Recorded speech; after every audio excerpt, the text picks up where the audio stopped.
I mean, Brock Bowers at quarterback. Right.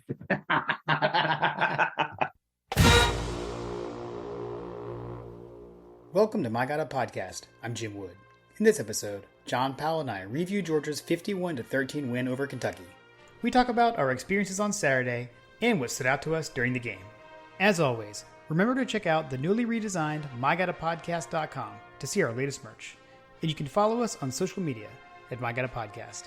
Finally, we'd love for you to check out our presenting sponsor, Oxia Time, at oxiatime.com. That's AXIATIME.com. Now, let's join the conversation in progress. How do we do this in person? I don't know, man. It's weird. In your basement, at least we have this beautiful backdrop. Yeah. Well, just like let's start this off the way we start off every episode, John. Just like we predicted. Just like we predicted. Man, so much for the formidable opponent, strengths on strengths. Like, I don't know, fast start. It was the fast start. Yeah. I think that's the biggest thing was that, we came out and Mr. Thorson just twiddled his thumbs all day long. Oh my gosh. Yeah, seriously. We now confirmation. Carson Beck hates Australians. Yes. And the defense showed up too. I feel like that we managed things. We were all concerned about Ray Davis, and I think he only had like 56 yards. So yeah. On the whole, it was pretty.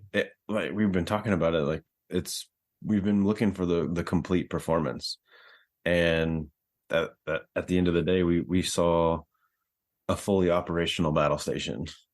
Yeah, that's true. That's a good way to put it. I mean, not only did Ray Davis have, whatever he had, it was under 60. It was 50 something. I think, and then the team, because of the sacks, was like 55 yards rushing net for Kentucky in this game.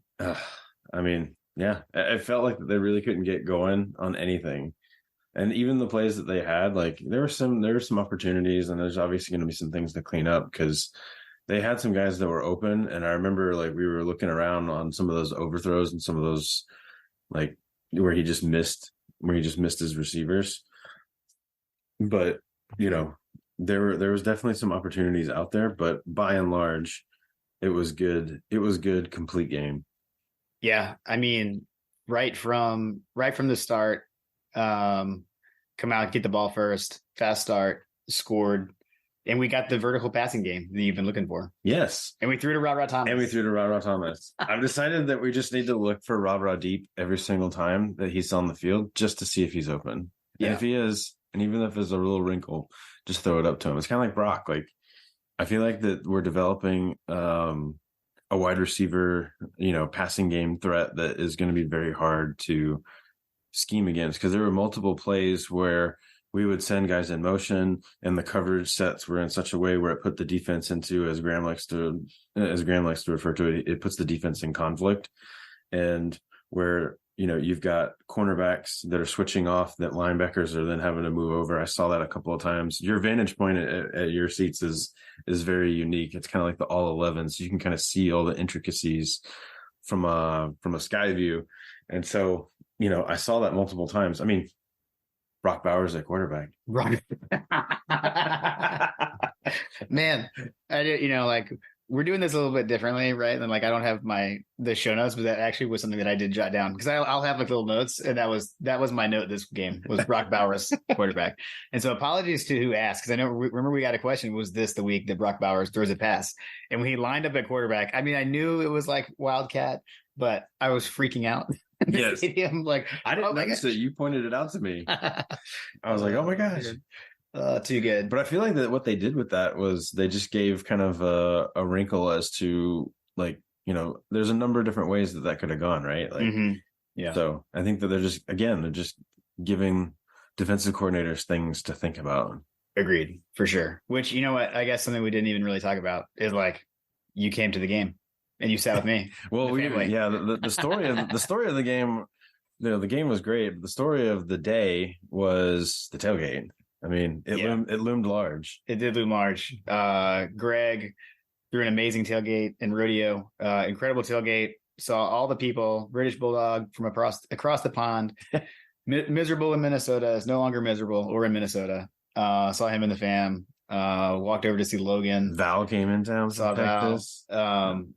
Saw all kinds of people, everyone, too many to name, but 3 epic tailgates that we were able to participate in between Greg and Rodeos, Logan's, and Hug Dogs. So it was a heck of a day. And you guys went to the dog walk. And we did get to go to the dog walk. We just barely. Carter, I tried to get him to use his kid equity and to squeeze in, but he didn't want to squeeze in. But we were there. Matter of fact, we were walking down the hill and we saw the police cars coming down the hill, and I was like, "Oh, there they are." Nice. And then actually, a little bit of foreshadowing on the weather, right? You're at dog walk, and what did you text me? Yeah, we went over to the tailgate over by the stadium, and I felt the wind over at Hug Dog's tailgate, and I said to myself, "Oh boy, the swirling winds," and boy, did they swirl. Yeah, I did. I'm a little slim on particulars from the second quarter because I spent most of the second quarter in line at the merch tent trying to buy a blanket for Lily, which I was able to eventually secure. But like merch tent people, when it's freezing cold, everyone is just in line for a blanket. Like, can we have like a blanket fast pass, please? Yes. I'll get off my lawn on that. Or just like walk around the aisle. Who needs a blanket? Yeah.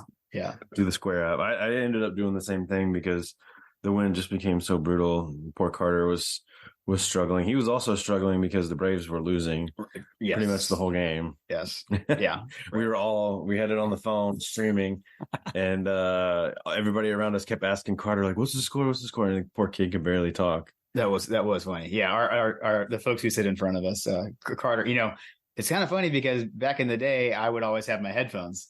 So I was a guy like, someone got injured, they would turn around and ask me, what did they say? What are they saying? What's the sideline saying? And so Carter got that treatment though. He was giving the Braves updates. Yes. And I was having to translate for him because they couldn't understand his mouthing. They're like, Carter, what do you got? Well, people, the Braves are down 1-0. Exactly. Oh man. That was fun. But yeah, so I basically missed the second quarter. So I actually have not really seen the Kentucky, like the one touchdown drive, like their full drive that they had in the second quarter. I was buying a blanket, so I missed that. Yeah, I kind of missed it as well because I went and got some food and stuff. But basically it seemed like that they just kind of drove down the field. Yeah, I mean, like I said, there's things that we can definitely clean up, but yeah, sure. The weather was definitely a factor. As much as I was concerned about it when I saw, because if you're sitting up in the 300 section or 600 section, you can see literally all the flags. I mean, you got the American flag off in the distance that's swirling around one way, and then you look at the field goal posts, and those flags are swirling in a completely different direction. So the kicking game became a concern for me. Yeah. But he was perfect, right? Like, I don't think he missed a single field goal. It was a big payday. It was a big payday. Yeah, he did well. We didn't get to find out how Thorson would kick in such wind. But. Yeah, I think that their kicker had a few. Had a few. And again, we just get the best game out of opposing teams' punters. It seems like one might say he had a few bangers, John. He had a few bangers. But I don't know. I mean, offensively, I think. Okay. So I was gonna say is like, if you're still questioning Bobo now after yesterday, and unfortunately or fortunately, depending on how you look at it, guy behind me was not there this game, so you didn't get to experience that. Although who knows, maybe he was there and I just didn't recognize him and he had nothing to say.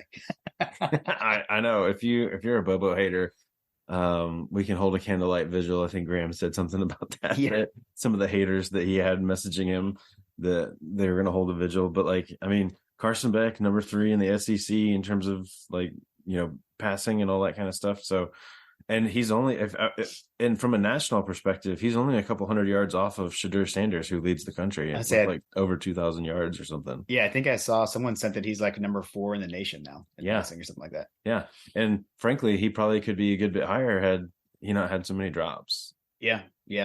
I mean, he was what? I forget the exact completion percentage or whatever, but I mean, he was 389 yards, 4 passing touchdowns, right. 1 pick. Heck of a game. Yeah.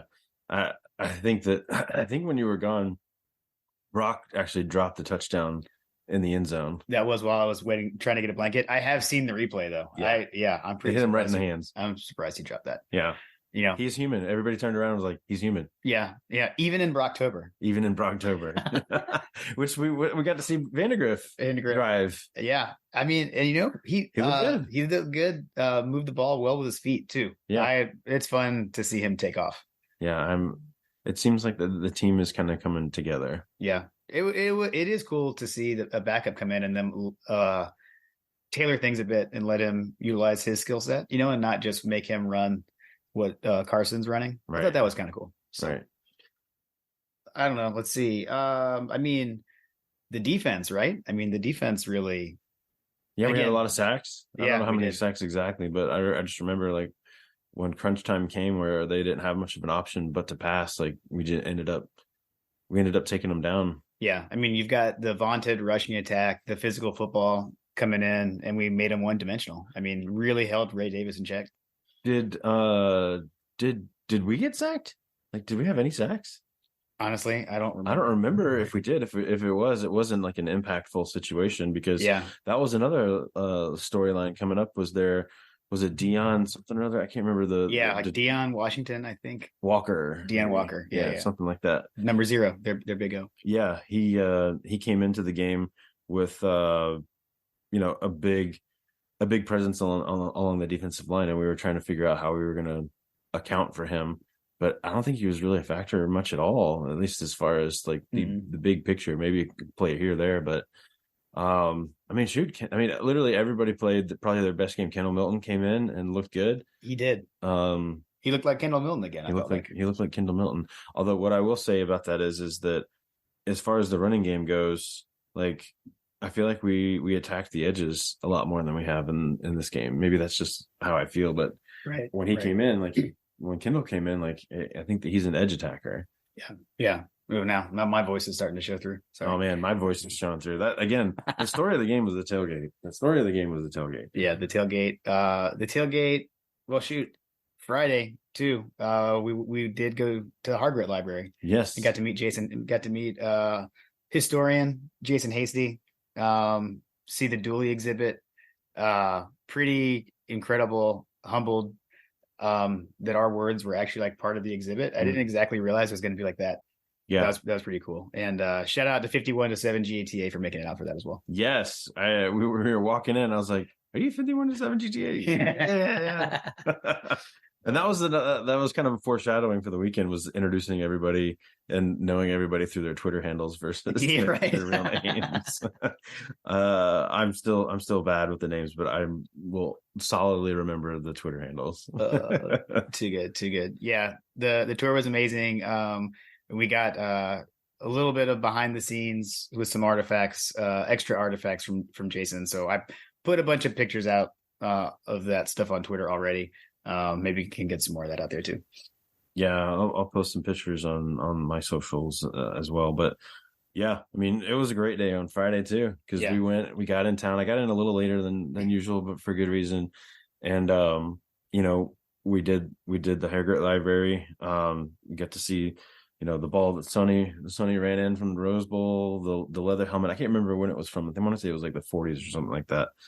Carter got to sort of wear the leather helmet. He got to hold it over his head, not put it on. Yeah. And then we got to see the play card from Stetson Bennett, and the wristbands from Keely Ringo from the first national championship game. So, yeah, it was pretty epic. I was over there forever. The first. I was over there for a while because I got over there early and met up with Dwight from Bulldogs battling breast cancer and our buddy Chris, British Bulldog. Hung out with them for a while, and then they had to get on for an event Friday night, and then my parents came. Were able to make it over. Yeah, that was awesome. To the Dooley exhibit as well, which by the way, we are in Lou and Panda's basement. So we have the lovely backdrop. Panda's famous basement. So shout out to Mom and Dad for hosting us for the weekend. It's been awesome. Thank you for the hospitality. Couldn't ask for a better venue. Oh man. I don't know, man. I I still don't really know. I don't know what to do with my hands. I don't know how to do this in person. Yeah, Literally never. We've never done this before. we've never done it, but yeah, it's always been remote. We figured we'd give the folks a little something special since we were in person this weekend. But yeah, I think that just wanted to hop on and give a quick synopsis of the weekend. I don't know if we're going to do a full review or not, but whatever. It's our podcast. We can do whatever we want. True story. My voice is dead. Your voice is dead. I'm pretty sure Carter's throat closed up last night completely. But yeah, the funny thing is that when we would show up to the tailgates and stuff, like that was something that I think I'll never forget. It was like introducing myself or saying hello, and then everybody looking down at Carter saying, "Hey, sorry, Carter." Oh man, that's so good. That's so good. Man, Kurt, yeah, dude, that was funny. Everybody was giving me hell for the clothing pictures and stuff. That was funny. I didn't even end up wearing most of it. Notorious overpacker. Yeah. I just heard from over here. I heard a voice from over here. Mackay Mew's dad made it to the tailgate. We got to meet Mackay Mew's dad. Chat with him a little bit. That was fun. The unofficial official wide receiver of My God, a Podcast. So it was nice to meet his dad. So Mr. Muse, thank you. Yeah. Thank you for your time. Thank you for coming over. Yeah, we had John Tweets. John, the Smith Brothers band. Smith Brothers band was in town. All the brothers were there. Locked On guys. Man, I even had a friend that came into town from my days before I got married and stuff. So, and he had a whole crew come from Chicago. They were Michigan State fans, and I guess that's like a thing that they do every year is pick a game to go to and soak up the experience. And they chose to come to Georgia today. They were walking around with Michigan State stuff. So if you saw them, that's right. They were at the tailgate. They chose to come to Georgia. Everybody was cool though. Like even the Kentucky fans, try to be hospitable and there wasn't a whole lot of smack talk. No, there actually wasn't. I agree. I was actually surprised because I was expecting more Kentucky fans. Yeah, I will say, I don't know, like I feel like in this day and age, for whatever reason, teams don't travel to Georgia like they used to. I feel like it's like that third deck used to be like you would see so much of the opposing fans' color, and you don't see that as much anymore. Right. It could be shout out to Coach Miller. He's a high school coach of mine from back in the day, but he's a huge Kentucky fan. I think he went to Kentucky, but I messaged him. I was like, "Hey, are you going to be in town? Like, maybe we can meet up." And he was like, "No, I'm not going to be there." I was like, "Well, it should be a good game." He's like, "Yeah, it'll be a good game for about the first quarter. Everybody will be really excited about it, but I'm pretty sure Georgia's going to win this one." Yeah. I mean, it was 21-0 before we blinked. Yeah, seriously. And then I was in line buying a blanket, so I don't know. Yeah, then we ended up having a blanket. Oh man, I'll never forget Jim. Actually, like when we dropped off all of our stuff, the last thing out, you were like handing me this jacket, and you're like, "Do you want your jacket?" I was like, "Nah, I'll be fine." I did not account for the feels like with the wind. Yeah, the wind chill was not supposed to be a factor. I didn't either, and I brought, I at least had something. Like I had a quarter zip, but it was way too thin. I was way not prepared. I'm gonna have to factor the swirling winds because when you got on the concourse, it was fine. It was fine. It was just sitting there, and that's what in Coach Trill, so it's like behind us a little bit higher. He came down to talk to us, and he was like, "It's just as windy where you guys are as where I am. Like there was like no difference. It wasn't any warmer." Yeah. Which on that note, I don't, like you said, not sure we'll do another review, a fuller one. We don't have the results of the Coach Trill bill all in yet. Hasn't sent them yet. Which I told him, don't worry about it. And but I do know that we hit the over on the over under Kentucky bourbons at the tailgate. Coach, I watched him count them. Yes. We had a certified vote, a certified count. Oh man. Shout out to David Wright. Yes, that's right. Thank you so much. And I should have the bottle, but it's upstairs. But the mystery bottle was one that fraternity brothers, and there was David's another one of fraternity brother of ours, and there was a private select barrel select New Riff. It was a New Riff bottle barrel select by the Delt Whiskey Enthusiast. Yep, had the insignia on there and everything. So we were able to share that Friday night. So that was pretty awesome. Protomoy, David Lee. Protomoy. Love it. Well, I don't know. You got anything else? I don't know, man. Like I said, a big reason why this was looming large was the tailgate. You know, British Bulldog coming in town. Like that was the first time we'd met in person. We've Yeah. talked. We have the WhatsApp chat, but like Right. it was really cool to finally meet. Carter and British Bulldog did some rugby scrums. That's right. It was great watching everybody kind of embrace my son. Just so personal thank you to all of the fans and all the folks at the tailgate. You know, Carter basically at one point I was like, all right, who's gonna throw with Carter? So I scammed Daniel Smith into throwing with Carter. And then I looked up at one point and Carter was throwing cornhole with AB. Yeah. I said, hey, thanks for entertaining me. He entertained me. We won. That's awesome. Yeah, I know Lily and my nephew Braden, they got going with the cornhole a bit. That was kind of funny that like my sister arrived with my nephew and my daughter. Yeah. While we were at Logan's tailgate. So I didn't time that very well, but we made it back over there. It's pretty funny. Yeah, it was hard to walk away from, you know, any one person, any one tailgate. Yeah. But yeah, that was the story. And you know, on a personal note, like I tell you, I posted about it, but like, you know, I did the pre-run. Mm-hmm. I did it early. Yep. It was an early start. It wasn't a slow start. Fast start for me. I think I was awake for 20 hours straight yesterday. Yeah. But I have to tell you, it was really surreal going into Athens at 5 o'clock in the morning and not a soul in sight, like other than like random workers. I think towards the end of the run, I ended up passing some other runners that were out. But I mean, it was such a surreal experience that, you know, to be there with nobody around and then show up later on and there's thousands of people. It's just, yeah. If you ever have a chance to do that, I highly recommend it. I was asleep. I missed that. I'm trying to get you to come. I know. Yeah. I barely made it myself. So. Well, that's how I kept from being awake for 20 hours or whatever it was. Yes. Yeah. Well, last night we were like, you want to do Victory Cigar and Bourbon? I was like, I'm so tired. I think, but all told, with between the run and the walking, I think it was 10 miles. Yeah. It was right at 10 miles. Unbelievable. I know. Then when we were on the way back to my parents' house from the game, all the kids were in the backseat trying to convince us to go to Waffle House. Oh yeah. We did not oblige. They had Panda's famous hot chocolate when we got back. Yeah, that was great. Too good. Well, I don't know, John. Again, I don't know how to do this in person, but run the dang hydration. Run the dang hydration. Yes, Liquid IV definitely came in. Yeah, that was clutch. Right, and I had a nice Celsius. Shout out Logan Booker.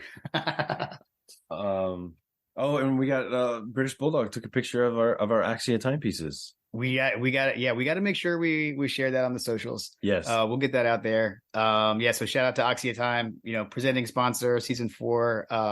Definitely go out to AXIATIME.com, and as always you can use that code MyGottaPodcast to get one of the presentation boxes that goes with them as well. But yeah, we got a nice Chris was like, hold your watches up next to each other. Yeah, so we held our wrists up next and got the watches right next to each other at the tailgate. That was pretty cool. It felt like Captain Planet, like our powers combined. Yeah. We can win this game handedly. Right. Yeah, seriously. Oh man, and it worked. That was it. Yes, that was it.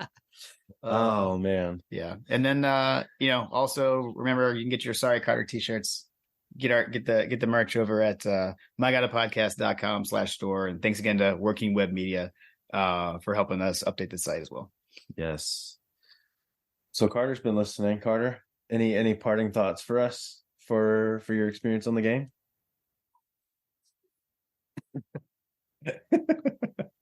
Hopefully y'all picked that up. In case it didn't, we just got a broken I can't speak from Carter.